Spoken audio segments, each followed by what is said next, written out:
பயம் தீரணும்னா இதுல குதிச்சா போதும். நல்ல ஐடியா தான், குதிச்சிரு. நான் ஒண்ணு தடுக்க வரல, நீ குதி. குதிக்கலையா? உள்ள தண்ணி கம்மியா இருந்தா அரைகுறையா இழுத்துட்டு இருக்குமே டவுட் கூட உனக்கு வேணாம்.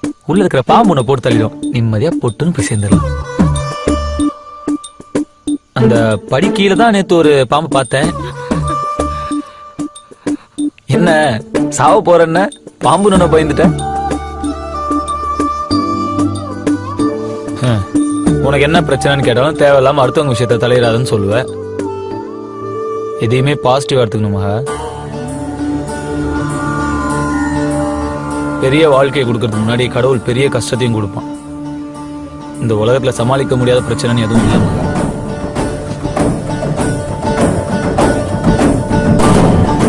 நேத்து நடந்ததை வச்சு இன்னைக்கு முடிவு பண்ணக்கூடாது, அது நாளைக்கு மாறிடலாம் இல்லையா?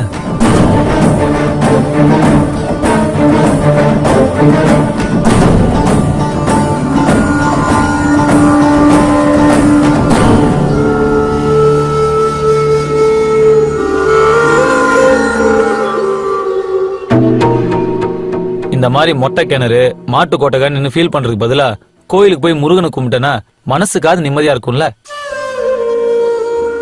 சரி, நீதான் வந்தா உன் ஜோடியோட தான் வருவான் முருகன் கிட்டே சபதம் போட்டிருக்கிய. உன் சபதம் எனக்கு எப்படி தெரியும்னு பாக்குறியா? என்ன கைரேகை ஜோசியம் மேஜிக் எல்லாம் கூட தெரியும் எனக்கு. உன் கை காட்டு பார்த்து சொல்றேன்.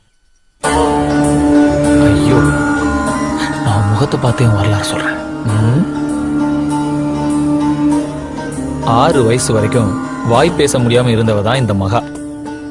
வேண்டாத கோயில் இல்ல, பண்ணாத பரிகாரம் இல்ல. அதுக்கப்புறம் ஒரு சாமியார் வந்து முருகன் விபூதி கொடுத்தாரு. அத நெத்தியில வச்சுக்கிட்டு அடுத்த நிமிஷத்துல இருந்து மணிமணியா பேச ஆரம்பிச்சிட்ட.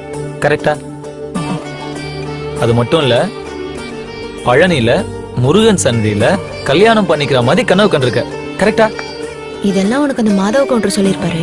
உன்னையே யார்கிட்டயும் சொல்ல வேணாம்னு சொன்ன மாதவ கவுண்டர் என்கிட்ட எப்படி சொல்லிருப்பாரு? ஆனா எனக்கு இதெல்லாம் தெரியும். நீ யார மனசுல நினைச்சிட்டு இருக்கியோ உனக்கு அவர் கூட நிச்சயமா கல்யாணம் நடக்கும். நடந்த மாதிரிதான். உனக்கு நம்பிக்கை வரல?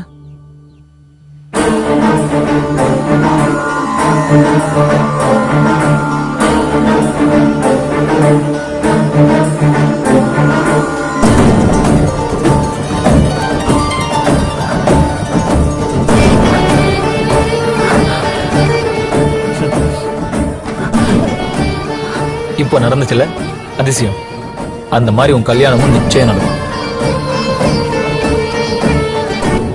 நம்பிக்கை இல்லாத உன்ன மாதிரி சில பேருக்கு புரிய வைக்கிறதுக்கு இந்த மாதிரி சில கண்கட்டி வித்தைகளை செஞ்சுதான் ஆகணும்.